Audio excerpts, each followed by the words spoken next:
बोलो सत्यनारायण भगवान की जय, बाके बिहारी लाल की जय, राधा वल्लभ लाल की जय, राधा रमन लाल की जय, ठाकुर जी महाराज की जय।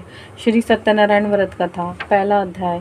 एक समय नैमिषारण्य तीर्थ में सोनाकादि 88,000 ऋषियों ने श्री सूत जी से पूछा, हे प्रभु, इस कलयुग में वेद विद्या रहित मनुष्यों को भक्ति किस प्रकार मिलेगी तथा उनका उद्धार कैसे होगा।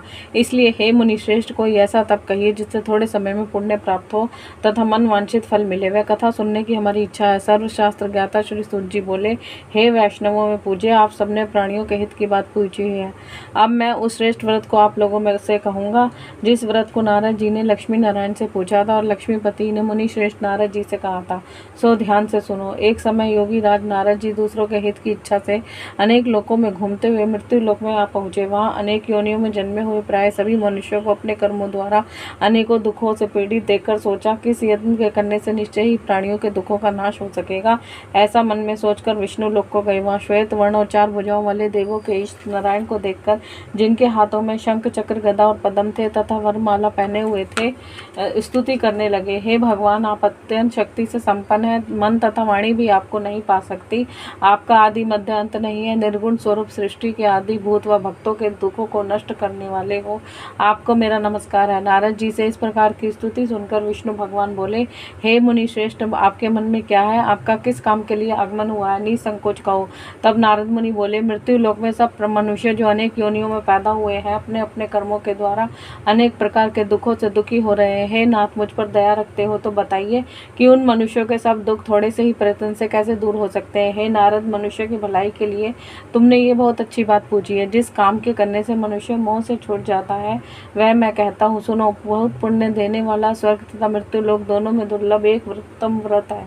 आज मैं प्रेमवश होकर तुमसे कहता हूँ, सत्यनारायण का यह व्रत अच्छी तरह विधि पूर्वक करके मनुष्य आयु पर्यंत यहाँ सुख भोगकर मरने पर मोक्ष को प्राप्त होता है।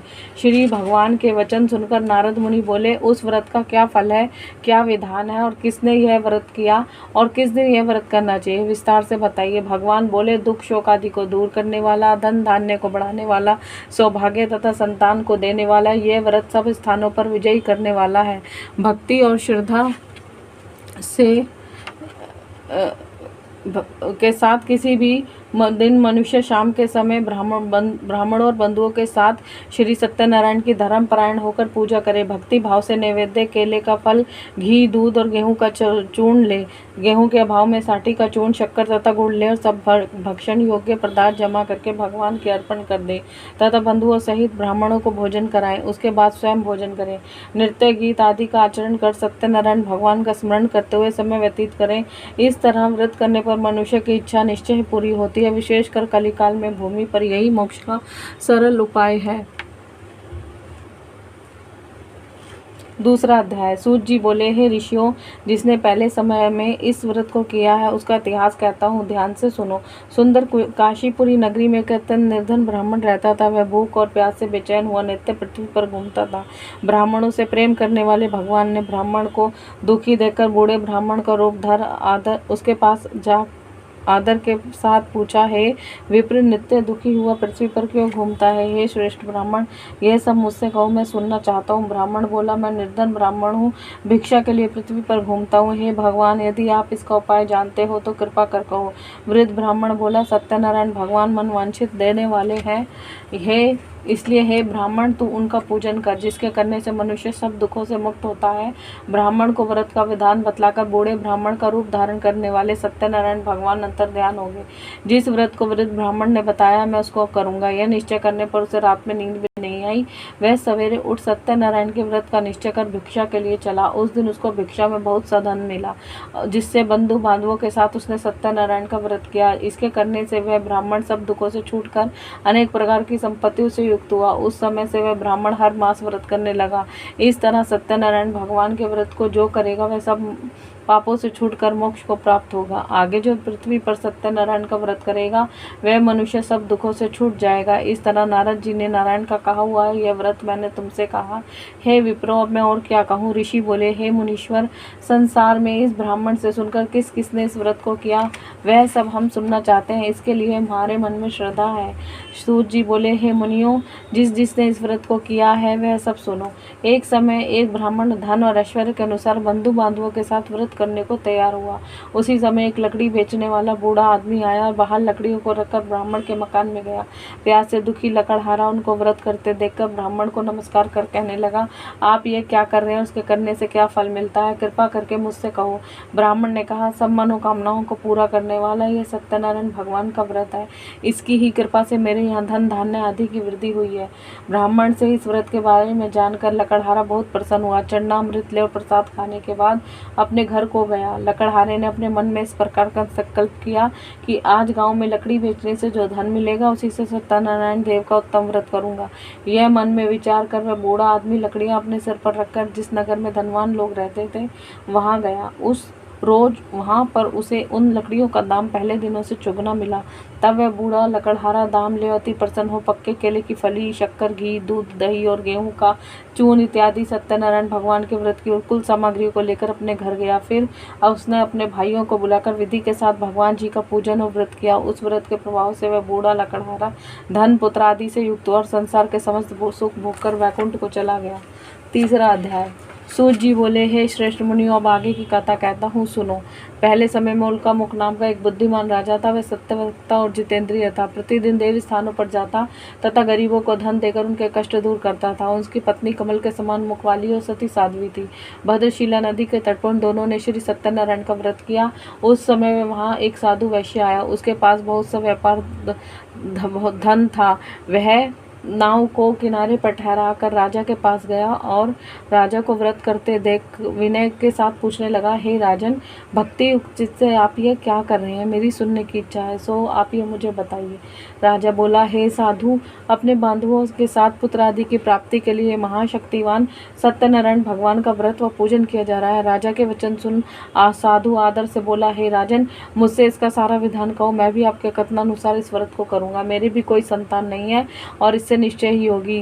राजा से सब विधान सुनकर व्यापार से निर्वृत्त हो वह आनंद के साथ घर गया। साधु ने अपनी पत्नी से संतान देने वाले उस व्रत का समाचार सुनाया और कहा कि जब मेरे संतान होगी तब मैं इस व्रत को करूंगा। एक दिन उसकी पत्नी लीलावती पति के साथ आनंदित हो संसारिक धर्म में प्रवृत्त होकर सत्यनारायण भगवान की कृपा से गर्भवती होगी तथा 10वें महीने में उसके एक सुंदर कन्या का जन्म हुआ। दिनों दिन वह इस तरह बढ़ने लगी जैसे शुक्ल पक्ष का चंद्रमा बढ़ता है। कन्या का नाम कलावती रखा गया। तब लीलावती ने अपने पति से कहा, आपने जो संकल्प किया था कि भगवान का व्रत करूंगा, अब उससे करिए। साधु बोला, हे प्रिय, इसके विवाह पर करूंगा। इस प्रकार अपनी पत्नी को आश्वासन दे वह नगर को गया। कलावती पितृगृह में वृद्धि को प्राप्त हो गई। साधु ने जब नगर में सखियों के साथ अपनी पुत्री को देखा तो तुरंत दूत बुलाकर कहा, पुत्री के लिए कोई सुयोग्य वर देखकर लाओ। साधु की आज्ञा पाकर कंचन नगर पहुंचा। दूत कंचन नगर पहुंचा और वहां पर खोज और देखभाल कर लड़की के लिए सुयोग्य वणिक पुत्र को ले आया। उस सुयोग्य लड़के को देखकर साधु ने अपने बंधु बांधवों सहित प्रसन्नचित्त अपनी पुत्री का विवाह उसके साथ कर दिया। किंतु दुर्भाग्य से विवाह के समय भी उस व्रत को करना भूल गया। तब श्री भगवान क्रोधित हो गए और श्राप दिया कि तुम्हें दारुण दुख प्राप्त होगा। अपने कार्य में कुशल साधु बनिया जमाता सहित समुद्र स्थित रतनपुर नगर में गया और वहां दोनों ससुर जमाई चंद्रकेतु राजा के उस नगर में व्यापार करने लगे। एक रोज भगवान सत्यनारायण की माया से प्रेरित कोई चोर राजा का धन चुराकर भागा जा रहा था, किंतु राजा के दूतों को आता देखकर चोर ने घबराकर भागते हुए राजा के धन को वहीं चुपचाप रख दिया जहां वे दोनों ससुर जमाई ठहरे हुए थे। जब दूतों ने उस साधु वैश्य के पास जा राजा के धन को रखा देखा तो वह दोनों को बांध कर ले गए और राजा से बोले, ये दो चोर हम पकड़ कर आए हैं। तब राजा की आज्ञा से उनको कठोर कारावास में डाल दिया और उनका सारा धन छीन लिया। सत्यनारायण भगवान के श्राप द्वारा उनकी पत्नी भी घर पर बहुत दुखी हुई। उनके घर पर जो धन रखा था उसे चोर चुरा कर ले गए। शारीरिक व मानसिक पीड़ा तथा भूख प्यास से अति दुखित हो अन्न की चिंता में कलावती एक ब्राह्मण के घर गई। वहां उसने सत्यनारायण भगवान का व्रत होते देखा। फिर कथा सुनी तथा प्रसाद ग्रहण कर रात को घर आई। माता ने कलावती से कहा, हे पुत्री, अब तक कहाँ रही? कलावती बोली, हे माता, मैंने एक ब्राह्मण के घर श्री सत्यनारायण भगवान का व्रत देखा है। कन्या के वचन सुनकर लीलावती भगवान के पूजन की तैयारी तैयारी करने लगी। लीलावती ने परिवार और बंधुओं सहित श्री सत्यनारायण भगवान का पूजन किया और वर मांगा कि मेरे पति और दामाद शीघ्र आ जाए। साथ ही प्रार्थना की कि हम सबका अपराध क्षमा करो। सत्यनारायण भगवान इस व्रत से संतुष्ट हो गए और राजा चंद्रकेतु को स्वप्न में दर्शन देकर कहा, हे राजन, दोनों वैश्यों को प्रातः ही छोड़ दो और सारा धन जो तुमने ग्रहण किया है दे दो, नहीं तो मैं तुम्हारा धन, राज्य, पुत्र आदि सब नष्ट कर दूंगा। राजा से ऐसे वचन कहकर भगवान अंतर्ध्यान हो गए।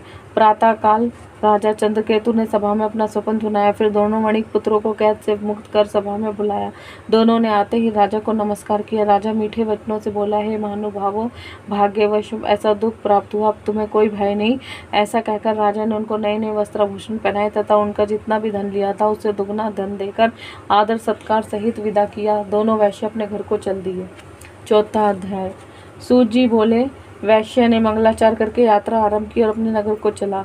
उनके थोड़ी दूर निकलने पर दंडी वेशधारी सत्यनारायण भगवान ने उनसे पूछा, हे साधु, तेरी नाव में क्या है? अभिमानी वणिक हंसता हुआ बोला, हे दंडी, आप क्यों पूछते हो?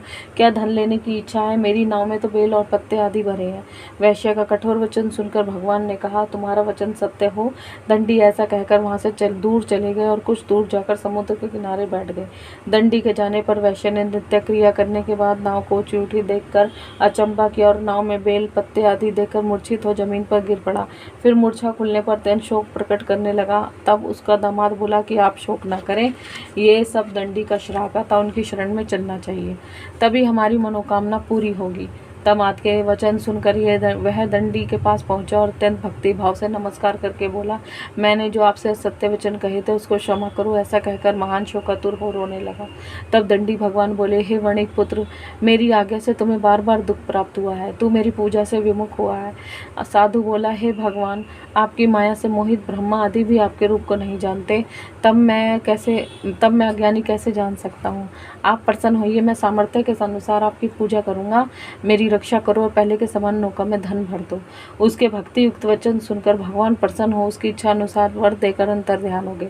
तब उन्होंने नाव पर आकर देखा कि नाव धन से परिपूर्ण है। फिर अब वह भगवान सत्यनारायण का पूजन कर साथियों सहित अपने नगर को चला। अब जब अपने नगर के निकट पहुंचा तब दूत को घर भेजा। दूत ने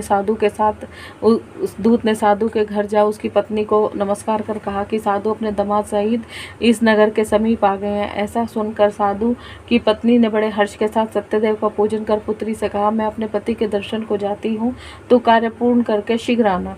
माता के ऐसे वचन सुनकर कलावती प्रसाद छोड़कर पति के पास गई।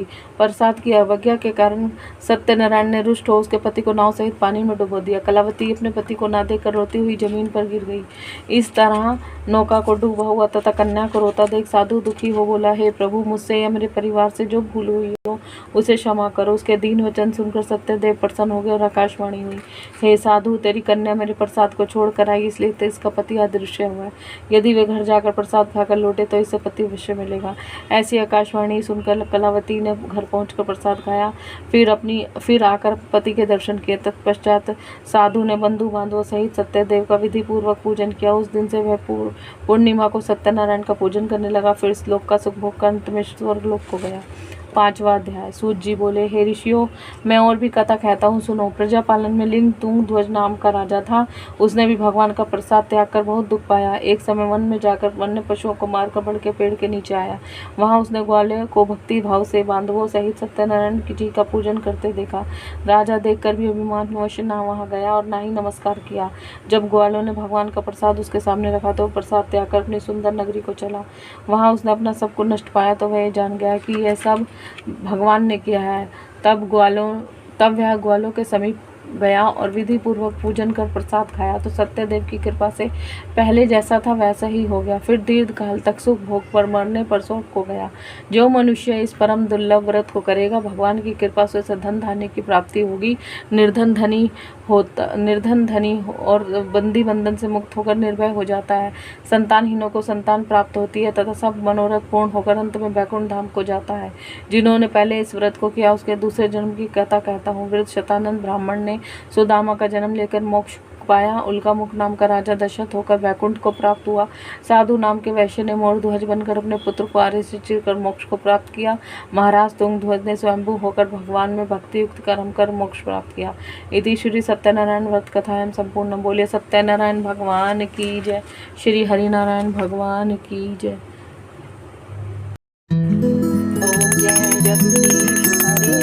जय जगदीश हरे।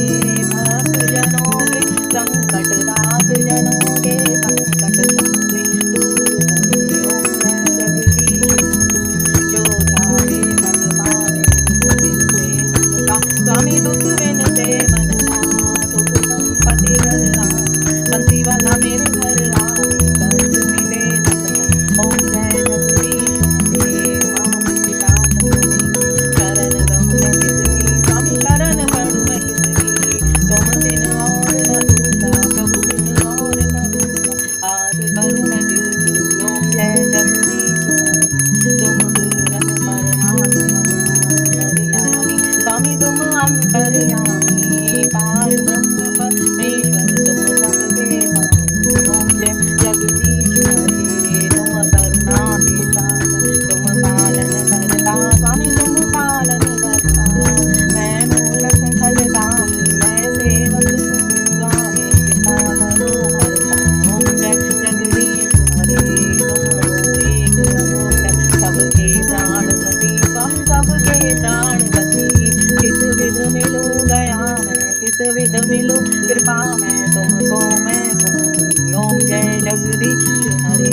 दीन बंधु दुख हरता ठाकुर तुम मेरे। स्वामी रक्षक तुम मेरे। अपने हाथ उठाओ अपनी शरण में लाओ कार परम तेरे। ओम जय जगदीश हरे। विषय विकार मिटाओ पाप हरो देवा। स्वामी कष्ट हरो देवा। श्रद्धा भक्ति बढ़ाओ श्रद्धा प्रेम बढ़ाओ संतन की सेवा। ओम जय जगदीश हरे। तन मन धन सब है तेरा। स्वामी सब कुछ है तेरा।